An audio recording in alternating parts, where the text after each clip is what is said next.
नमस्कार किसान भाइयों, स्वागत है आपका आपके पसंदीदा कार्यक्रम कृषि दर्शन में। आज सोमवार है और आज है सजीव फोन इन कार्यक्रम। जी हाँ, आप सीधे अपने प्रश्नों के उत्तर हमारे विशेषज्ञ से पूछ सकते हैं। आज का जो विषय है वह है उन्नत कृषि यंत्र।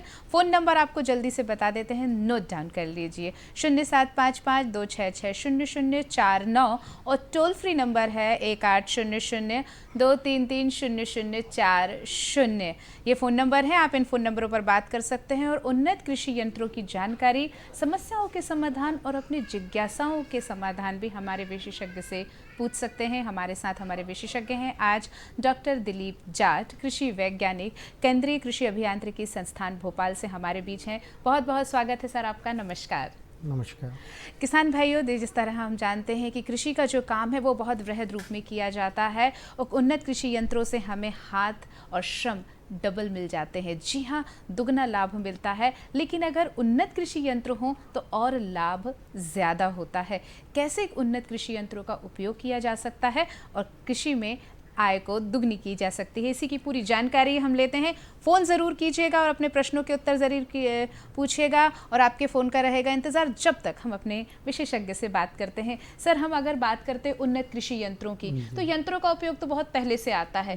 उन्नत कृषि यंत्रों की आवश्यकता क्यों होती है? जैसा कि आज का हमारा विषय है उन्नत कृषि यंत्र।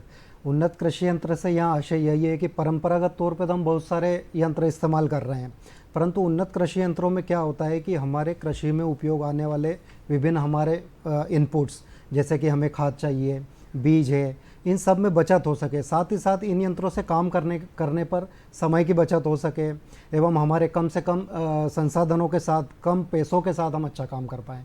जैसे कि आपने प्रायः देखा होगा कि हम कई सदियों से अलग अलग तरह के यंत्र उपयोग करते आ रहे हैं, परंतु पहले क्या था कि खेती में अगर हम काम करते थे तो हमारा बहुत सारा क्षेत्रफल खेती का ऐसा होता था कि जिसमें हम खेती नहीं कर पाते थे, उन्हें खाली छोड़ना पड़ता था। परंतु जैसे जैसे प्रौद्योगिकी का विकास हुआ, नई नई तकनीकें आने लगी, आज हमारे पास जितना भी क्षेत्रफल है खेती के योग्य, उसमें हम खेती कर पा रहे हैं। परंतु अब हमें उन उन्नत यंत्रों के माध्यम से हम खेती का क्षेत्रफल नहीं बढ़ा सकते, परंतु उन्हीं संसाधनों का उपयोग करके हम ज़्यादा से ज़्यादा आय कमा सके, हमारी लागत को हम कम कर सके। तो इन सब जगहों पर हमारा उन्नत कृषि यंत्रों का हमें इस्तेमाल करना पड़ेगा। जैसे कि अभी हमारा जो सीजन चल रहा है, अभी हम खरीफ फसलों की कटाई कर रहे हैं, हमें अगली फसल की तैयारी भी करना है। तो यहाँ पर हमारे पास समय बहुत कम होता है, 1 महीने का लगभग समय होता है जिसमें कि हमें पुरानी फसल को समेटना है, नई फसल की तैयारी भी करना है। तो इस समय में अगर हम अच्छे से अच्छे यंत्रों का इस्तेमाल करें तो हम कम समय में ज़्यादा अच्छा काम कर सकते हैं, ज़्यादा लाभ कमा सकते हैं। बिल्कुल, आपने बिल्कुल सही बात की है कि हमारे किसान भाई अगर कृषि के उन्नत तकनीकी यंत्र इस्तेमाल करेंगे तो उनकी आय भी दुगनी होगी, श्रम भी उनका कम लगेगा। जी बिल्कुल, हमारे एक किसान भाई हैं, हमारे नियमित हमारे दर्शक हैं, नंद स्वरूप मिश्रा जी हैं, बाराबंकी से जुड़ रहे हैं, हम उनसे बात करेंगे। बहुत बहुत स्वागत है सर आपका, प्रश्न कीजिए। हाँ, नमस्कार सर, मैं नंद स्वरूप मिश्रा हूँ बाराबंकी से। मैं जानना चाहता जो कृषि यंत्र आए हैं तो इसमें जल में, नभ में और थल में हर जगह से कार्य करते हैं, तो ऐसी दशा में कुछ ट्रैक्टर से संचालित होते हैं, कुछ बिजली से संचालित होते हैं, कुछ जो है बैटरियों से संचालित, तो मनुष्य द्वारा संचालित होते हैं। तो आज नए युग में हमें कौन कौन से नए यंत्र लाने चाहिए जो खेती में सफल बन सकें? जी बिल्कुल, आपका प्रश्न काफ़ी अच्छा है कि हम कई तरह के हमारे पास पावर के स्रोत हैं, कई तरह के हैं जिनमें हम किस प्रकार के यंत्रों का कहाँ इस्तेमाल करें। जहाँ पर जैसे कि किसान, अगर छोटे किसान हैं जिनके पास कम रकबा है, कम जमीन है, तो उनके लिए हस्तचलित या पावर टिलर चलित बहुत प्रकार के यंत्र होते हैं। जो छोटे किसान हैं जिनको कम क्षेत्रफल में खेती करना है, वो वहाँ पर छोटे ट्रैक्टर या पावर टिलर का इस्तेमाल कर सकते हैं। जो बड़े किसान हैं जिनके पास रकबा ज़्यादा है, तो वो बड़े यंत्रों, ट्रैक्टर चलित, ट्रैक्टर में भी अलग अलग हॉर्स पावर कैटेगरी होती है। जैसे कि 30 हॉर्स पावर का ट्रैक्टर है जिसकी लागत, जिसकी कीमत कम होगी परंतु वो काम कम करेगा। तो ऐसे किसान जिनके पास 1, 2 या 3 एकड़ जमीन है, वो चाहे तो ऐसे ट्रैक्टर का इस्तेमाल करें। जिनके पास 10 हेक्टेयर से अधिक जमीन है तो 55 से 60 हॉर्स पावर का ट्रैक्टर लेके उसका इस्तेमाल कर सकते हैं। जैसे एक और बात की उन्होंने, आजकल बैटरी चलित और इस तरह के यंत्रों का भी इस्तेमाल हो रहा है। तो इनकी लागत तो अधिक होती है, परंतु इनकी संचालन की लागत होती है। आपने एक बार खरीद लिया, आपको ज्यादा लागत लगी, परंतु अब इसको चलाने में आपको कम लागत आएगी।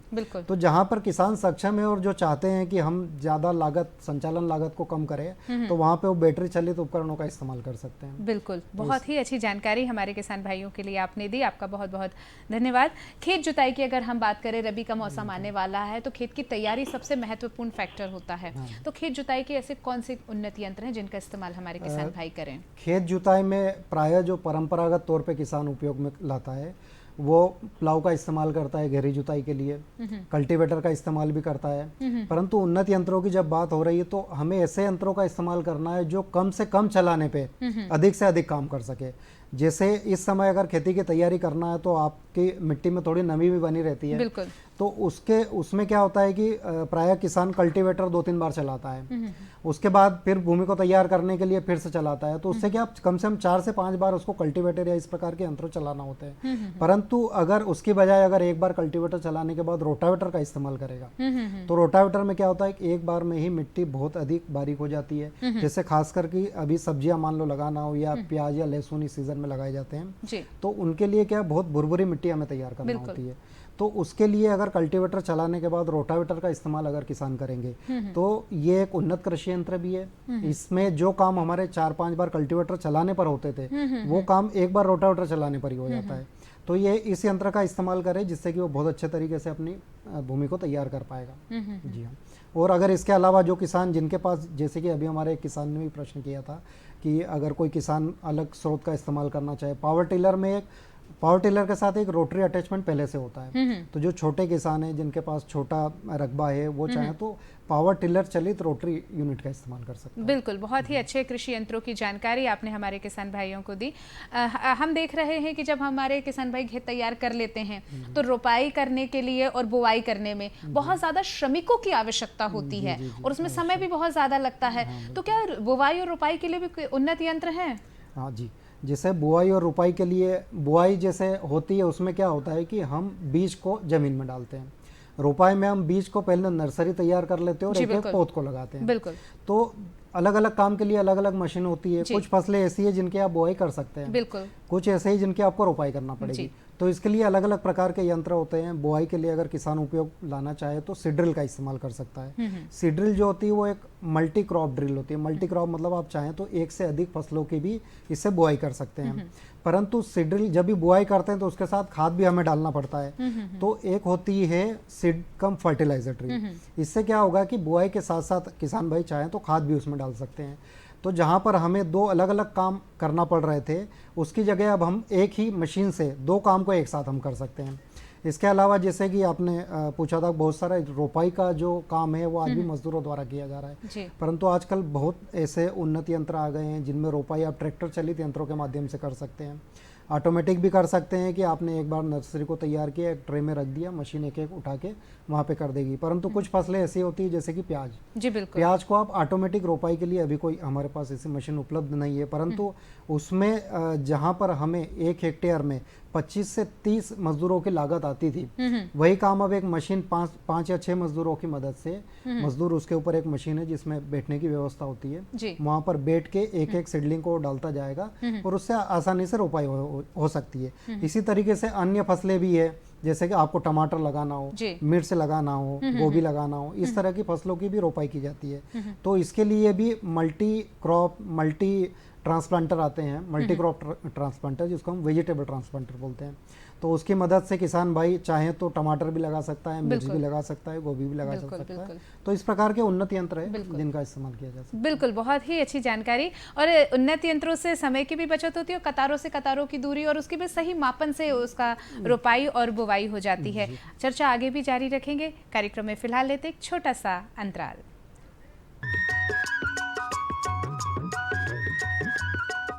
अरे सुन तो। मुझे क्या सुनाना चाहते हो? जो सुनाओ मेरी सौतन को। किसको? अरे वही तुम्हारा मोबाइल फोन जिससे सुबह शाम दिन रात चिपके रहते थे और कहते थे किसान कॉल सेंटर से बातें हो रही हैं। अच्छा ये बात है। हाँ, क्यों, क्या हुआ?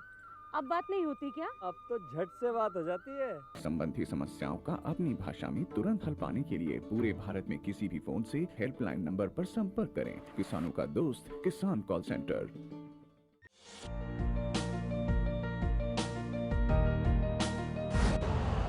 यूरिया का स्वदेशी उत्पादन 70 लाख टन बढ़ाने के लिए 6 उर्वरक संयंत्रों का उद्धार किया जा रहा है। FCIL के गोरखपुर, सिंदरी, तलचर और रामागुंडम संयंत्र, HFCL की बरौनी इकाई और BVFCL की नामरू फोर्थ। सोने पर सुहागा ये है कि देश में अब बनेगा सिर्फ नीम लेपित यूरिया, क्योंकि इससे होगा किसानों का फायदा ही फायदा। अनाज का उत्पादन 10% तक बढ़ेगा। बढ़ेगी 10 से 15% नाइट्रोजन क्षमता।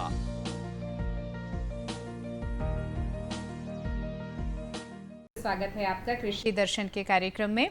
और जैसे कि आज सजीव फोन इन प्रोग्राम है और फ़ोन नंबर आप लोगों को फिर से बता देते हैं 0755-266-0040 और 1800-233-0040। इन फ़ोन नंबरों पर आप उन्नत यंत्रों के बारे में बात कर सकते हैं कि कृषि के उन्नत यंत्र क्या हैं। और हमारे साथ हैं डॉक्टर दिलीप जाट। सर, हमने बात कर ली बुवाई और रोपाई की, अब हम बात करते हैं निराई गुड़ाई के होते हैं यंत्र होते हैं, क्योंकि अगर खरपतवार अगर ज़्यादा हो जाते हैं तो उसमें बहुत ज़्यादा परेशानी होती है और बीज फसलों में से जाना बहुत मुश्किल का काम होता है। यंत्र किस तरह इसमें सहायक होते हैं? यंत्र जैसे वही अगर हम परंपरागत देखें तो खुरपी का इस्तेमाल किया जाता है, जो कि सदियों से चला आ रहा है।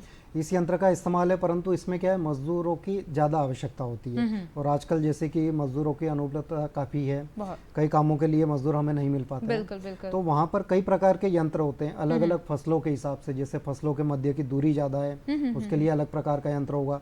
कुछ फसल ऐसे हैं जिनकी जड़ों की गहराई अधिक है, उनके लिए अलग यंत्र होगा। जिनकी कम गहराई है उनके लिए अलग होते हैं। तो ये अलग अलग पावर सोर्स भी होते हैं इनके। अगर हमें चाहिए कि हमें ट्रैक्टर से चलाना है या हमें पावर टिलर से चलाना है या हमारे पास जो भी पावर सोर्स है, तो इसके लिए सबसे पहले अगर हम बात करें कि जो फसलें अधिक दूरी पर लगाई जाती है, जैसे कि कपास हुआ या मक्का हुआ, इन फसलों में अगर हमें यंत्र चाहिए तो जो परंपरागत हमारा एक यंत्र था कि हम डोरा या इस प्रकार के स्वीप टाइप के कुछ कृषि यंत्र होते थे जिनका इस्तेमाल करते थे। परंतु वो क्या करते थे कि दो कतारी के मध्य की जो जगह होती है उसी के बीच में निराई गुड़ाई कर सकते हैं। ठीक है। परंतु अगर हमें ऐसा चाहिए कि जहाँ पे एक कतारी में दो पौधों के मध्य भी हमें अगर गुड़ाई करना हो, तो एक इंटर एंड इंट्रा वीडर होता है। अच्छा। जो कि विकसित किया गया है। उसमें आप दो कतारों के मध्य तो आप गुड़ाई कर ही रहे हैं, साथ ही साथ दो पौधों के मध्य जो जगह बच जाती है उसमें भी आप कर सकते हैं। इसका इस्तेमाल आप तुअर में, कपास में या मक्का में, जो कि फसलें दूर लगाई जाती है, उनमें हम कर सकते हैं। इसके अलावा अगर हमें सोयाबीन की फसल में करना हो, सोयाबीन में सामान्यतः क्या होता है, बारिश की फसल है, आपका ट्रैक्टर वगैरह अंदर ले जाना थोड़ा सा मुश्किल होता है। परंतु उस समय अगर हम सोयाबीन का थोड़ी सी दूरी बढ़ाएं, जहाँ पे ट्रैक्टर का व्हील जहाँ पे जाएगा उसकी दूरी को बढ़ा के रखे, तो आप ट्रैक्टर को आसानी से ले जा सकते हैं। उससे चलने वाले भी बहुत सारे वीडर होते हैं, जैसे डोरा एक सामान्यतः सबसे ज़्यादा उपयोग में आता है, ट्रैक्टर चलित भी होता है, उसका इस्तेमाल हम कर सकते हैं।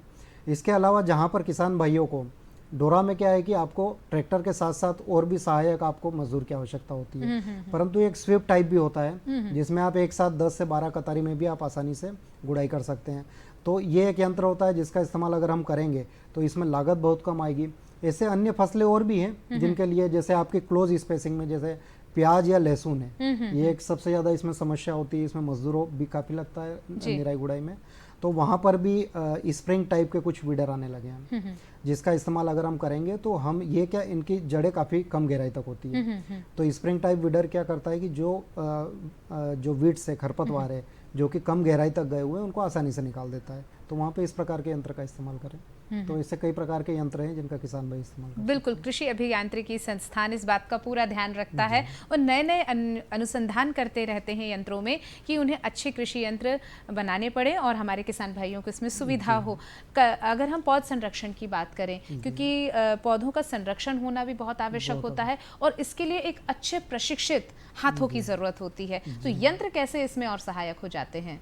पौध संरक्षण से पहले तो आशय ये है कि पौधों को हमें बीमारियों से बचाना, जी बिल्कुल, खरपतवार से भी बचाना, कीटों से भी बचाना, बिल्कुल। तो इन सब के समाधान के लिए अलग अलग यंत्र जो उपयोग में आते हैं, स्प्रेयर सामान्यतः उपयोग में आता है। तो सबसे ज्यादा चलने वाला स्प्रेयर नेप्सेक स्प्रेयर होता है, जो कि जो भी मजदूर या जो किसान भाई उसको कंधे पे टांग के स्प्रे करते हैं। तो ये तो सामान्यतः उपयोग में आने वाला एक स्प्रेयर है, परंतु इसमें क्या है, काफी अधिक समय लगता है। तो अगर हमारे पास इसके बजाय अगर हम उन्नत कृषि यंत्रों का इस्तेमाल करें, जैसे कि ट्रैक्टर चलित यंत्र है, पावर टिलर चलित है, आजकल बैटरी चलित यंत्र भी आने लगे हैं, सोलर पावर से चलने वाले यंत्र भी आने लगे हैं। तो पहले यही जो नैपसेक स्प्रेयर होता था, इसमें एक हैंडल लगा होता है जिसको कि जब किसान भाई जब स्प्रे करते हैं तो उसको हमेशा एक लीवर को चलाना पड़ता है, परंतु उसकी जगह आजकल बैटरी चलित यही यंत्र आने लगा है जिसको एक बार चार्ज करने पे आप 4 से 5 घंटे तक आसानी से उससे स्प्रे कर सकते हैं। इसी में एक और समायोजन हुआ है कि सोलर पैनल से चलने वाला, कि जहाँ पर एक सोलर पैनल लगा होता है इसी स्प्रेयर पे, जो कि बैटरी को चार्ज करता है, और उससे अगर हम चलाएंगे तो हमें पूरे दिन में कभी उसको चार्ज करने की आवश्यकता नहीं होगी। बहुत ही अच्छी बात है आपने ये बताई है कि जो ऊर्जा संरक्षण जिसको कहते हैं और ईंधन संरक्षण करने वाले भी यंत्र हैं जो कृषि में उपयोग हो सकते हैं और हमारे किसान भाई उनका बहुत अच्छे से इस्तेमाल कर सकते हैं। पौध संरक्षण में कटाई गहाई बहुत महत्वपूर्ण हो जाता है। अगर हमने बहुत अच्छा उत्पादन लेना है तो बहुत ज़रूरी है कि सही तरीके से कटाई हो और सही तरीके से उसकी गहाई भी हो। और जैसा कि अभी हम जान रहे हैं कि खरीफ की कटाई गहाई तो चल ही रही है, तो आप इसके बारे में हमारे किसान भाइयों को क्या जानकारी देना चाहिए? कटाई गहाई में भी जैसे फसलें हमारे, जैसे कृषि में विविधता बहुत है। आपकी कुछ फसलें ऐसी है जो जमीन के ऊपर होती है, कुछ जमीन के अंदर होती है, कुछ बागानी फसलें होती है जो ज्यादा ऊंचाई पे होती है। तो जितनी तरह की फसलें हैं उतने तरह के यंत्र भी है। जैसे जमीन में लगने वाली फसलें है, आपका आलू है, प्याज है, लहसुन है, मूंगफली है, तो इनके लिए अलग प्रकार की मशीन होती है, बिल्कुल, जो कि मिट्टी को और पूरी फसल को खोद के बाहर निकालती है एक ब्लेड के माध्यम से, फिर मिट्टी और फसल का पृथक्करण करके उसको पीछे एक लाइन में गिराती है। तो इस प्रकार की एक यंत्र होता है, ट्रैक्टर चालित यंत्र होता है। इसका इस्तेमाल हम कंद मूल वाली जो फसलें खासकर उसके लिए करते हैं। वही अगर हम बात करें कतारीय फसलों की, तो वहाँ पर हमारे पास स्टर रीपर है। स्टर रीपर भी ट्रैक्टर चलित भी है, पावर टिलर चलित भी है, सेल्फ प्रोपेल्ड भी होता है कि जिसमें हमें ट्रैक्टर की आवश्यकता नहीं है, वो खुद ही चलता है। इसके अलावा रीपर तो हुआ, पर रीपर कम बाइंडर भी होता है। रीपर का काम होता है कि एक फसल को काट के बस गिरा देना, परंतु किसान को फिर मजदूरों की आवश्यकता होती है उसको समेटने के लिए। तो वहाँ पे हम रीपर कम बाइंडर का इस्तेमाल कर सकते हैं, काटता जाएगा, बांटता जाएगा और उसको बांधता जाएगा। बिल्कुल। तो इस प्रकार की भी होती है। गहाई के लिए अगर हम बात करें तो वैसे ही अलग अलग फसलें अलग अलग, पर वहाँ पे जैसे उन्नत कृषि यंत्र अगर हमें चाहिए तो मल्टी क्रॉप थ्रेशर होती है। मल्टी क्रॉप में क्या है, आप एक से अधिक फसलों की गहाई कर सकते हैं। बिल्कुल।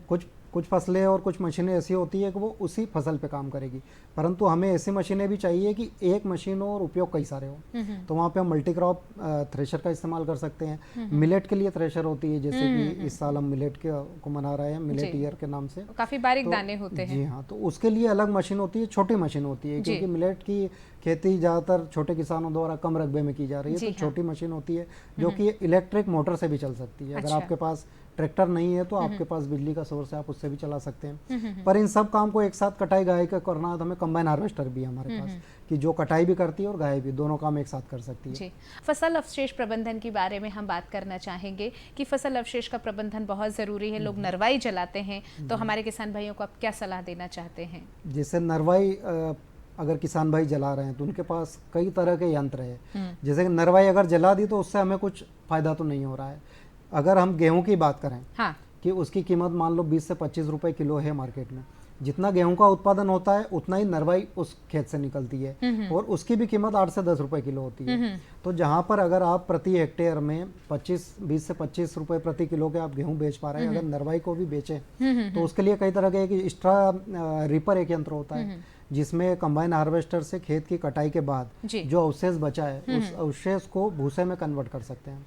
भूसे में बदलकर उसको बारीक भूसे, जो कि जानवरों को खाने के लिए भी इस्तेमाल में होगा, उसको आप बाजार में बेचेंगे तो 8 से 10 रुपए किलो का आपको अतिरिक्त आप दाम पा सकते हैं। तो उसका इस्तेमाल कर सकते हैं। अगर कोई किसान भाई उसको नरवाई को इकट्ठा करके संग्रहित करना चाहे तो सबसे बड़ी समस्या नरवाई के साथ क्या होती है कि उसका वॉल्यूम ज़्यादा है, मतलब आप में बहुत ज़्यादा आप निकल रहा है, उसको संग्रहण की एक होती है। तो अगर आप बेलर एक होता है जिसमें कि वो नरवाई को कंप्रेस करके छोटे छोटे बेल में बदल देता है। तो जहाँ पे आप उसको 10 गुना तक वो कंप्रेस करता है। जहाँ पर आप पहले 100 किलो रख पा रहे थे, वहां पर आप 1000 किलो रख सकते हैं। बहुत बढ़िया। तो इस तरह की बेलर एक मशीन होती है, बेल बना देती है, जो खेत में चलते हुए बना देती है। कार्य दक्षता काफी अधिक होती है, मतलब आप चाहें तो 1 हेक्टेयर को 1 घंटे से कम समय में भी आप आसानी से बदल सकते हैं। बहुत ही बढ़िया, बहुत ही अच्छी जानकारी, बहुत ही आधुनिक यंत्रों की जानकारी आप हमारे किसान भाइयों को दे रहे हैं, और बिल्कुल निश्चित हमारे किसान भाई इसका लाभ लेंगे। अगर हमारे किसान भाई कृषि यंत्रों का उपयोग कर रहे हैं तो उनका रख रखाव किस तरह से करें, समायोजन किस तरह से करें, और अगर वो बाहर किसी से से यंत्र ले रहे हैं तो उनका उपयोग करते समय किन सावधानियों पर ध्यान रखें? जैसे यंत्रों का समायोजन इसलिए आवश्यक है कि कोई भी मशीन जब हम चलाते हैं, चलाने से पहले अगर उसकी प्रॉपर सेटिंग होगी तो हमें जो रिजल्ट चाहिए वो ज़्यादा अच्छा मिलेगा। तो वैसे ही जैसे हम सबसे पहले अगर कृषि में जो भूमि के तैयार करने वाले यंत्र है, अगर उसको हम सही गहराई पे चलाएंगे, उसमें जो ब्लेड लगी होती है जो कि मिट्टी को काटती है, अगर वो सही एक कोण पर अगर ज़मीन में जाएगी तो वो ज़्यादा प्रभावी ढंग से काम करेगी। तो कुछ समायोजन इसके होते हैं। वैसे अगर हम अगला देखें निराई गुड़ाई के यंत्र, तो उसको अगर अधिक गहराई में हम चलाएंगे तो वो खरपतवार के साथ साथ मशीन आपकी फसल को भी नुकसान पहुंचाएगी। बिल्कुल। तो उसका समायोजन है कि उसमें आपका वो जो गहराई मैन्युफैक्चरर ने मतलब जितना रिकमेंड किया है कि ये डेप्थ होनी चाहिए चलाने के लिए, उस डेप्थ पे चलाए।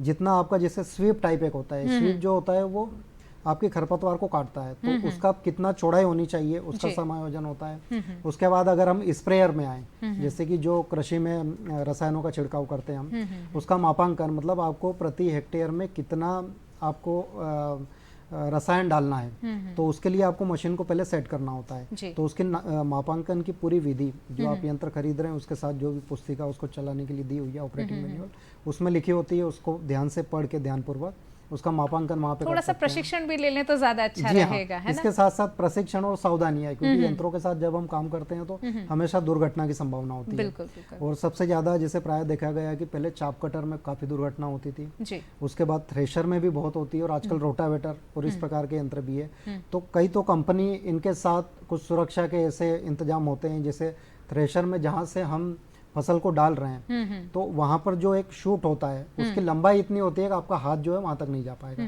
तो एक वो कंपनी आजकल इस तरह के यंत्र बना रही है कि वो सुरक्षा उसमें पूरा ध्यान रखा गया है। रोटावेटर में जो एक शाफ्ट होती है जो ट्रैक्टर और रोटावेटर को कनेक्ट करती है, वो बहुत ज्यादा आरपीएम पे घूमती है, उसके ऊपर आजकल कवर आने लगा है। तो आप या तो किसान भाई ये भी ध्यान रखें कि जब वो यंत्रों को खरीदें तो वो ये सुरक्षा के मानक वो यंत्र पूरे कर रहे हैं कि नहीं, इसका भी विशेषकर ध्यान रखें। तो अगर ये सब बातों का ध्यान रखा हो, साथ ही टाइम टू टाइम हमें मशीनों की सफाई करना है, उसका रखना है, इस तरह की बातें हैं जो कि किसान भाई ध्यान दे सकते हैं। बिल्कुल, बहुत ही अच्छी जानकारी हमारे किसान भाइयों के लिए। आजकल जैसे सबसे पहले ही हमारे किसान भाई ने प्रश्न पूछा था कि हमें इतने सारे हमारे पास संसाधन है, तो हम भी उसी दिशा में काम कर रहे हैं कि हम इस तरह के यंत्रों का इस्तेमाल करें जो कि बैटरी से चलित हो, या फिर हमें जहाँ पे ईंधन की आवश्यकता न हो, क्योंकि ईंधन तो एक ऐसा स्रोत है जो कभी ना कभी खत्म होना है। तो हम कुछ बायोफ्यूल पे काम कर रहे हैं कि जहाँ पर हम उससे उन्हीं यंत्रों को चला पाएं, या फिर बैटरी से चलने वाले यंत्र है। कई प्रकार ये भी देखा होगा कई बार कि जो हमारे पास किसानों को ये नहीं पता होता है कि हमें कितना खाद डालना है। हाँ जी। तो हम इस प्रकार के कुछ यंत्र भी बना रहे हैं कि जो आप खेत में अगर फील्ड में जाएंगे, आपके पास एक हैंडल टाइप का एक इंस्ट्रूमेंट होगा कि आप फोटो खींचा और आपको पता चल जाएगा हमें इतनी रिक्वायरमेंट है। उसके मतलब आधार पर आप फर्टिलाइजर का इस्तेमाल करें। अगर आपको आवश्यकता है पानी की तो ऑटोमेटिक कोई सिस्टम इरिगेशन का ऑन हो जाए, जिससे कि फसलों को पानी मिल जाए। चलते चलते आपसे यही जानकारी चाहेंगे कि एक कृषि अभियांत्रिकी, कृषि वैज्ञानिक होने के नाते आप क्या संदेश हमारे किसान भाइयों को देंगे? एक तो किसान भाइयों को सबसे पहले ये देखना चाहिए कि हम जो ट्रैक्टर या इस प्रकार के यंत्र खरीद रहे हैं तो उससे मैचिंग इम्प्लीमेंट खरीदें। अगर आपके पास 50 हॉर्स पावर का ट्रैक्टर है तो उससे चलने वाला आपके पास यंत्र की चौड़ाई भी उतनी होनी चाहिए कि वो उस ट्रैक्टर के से समायोजित होकर वो चले। या फिर आपके पास अगर 30 हॉर्स पावर का छोटा ट्रैक्टर है तो आपके पास यंत्र भी उसी के साथ समायोजन वाला होना चाहिए। तो एक तो मैचिंग इम्प्लीमेंट्स जिसको हम कहेंगे कि जितनी पावर आपके पास है उसी प्रकार का यंत्र। बिल्कुल, जैसी आपकी मशीन वैसे ही आपका यंत्र होना चाहिए, और जैसे ही आपकी आवश्यकता वैसी सुविधा के अनुसार अपने यंत्रों का उपयोग करें। आप हमारे स्टूडियो में, आपका बहुत बहुत धन्यवाद। किसान भाइयों, नमस्कार।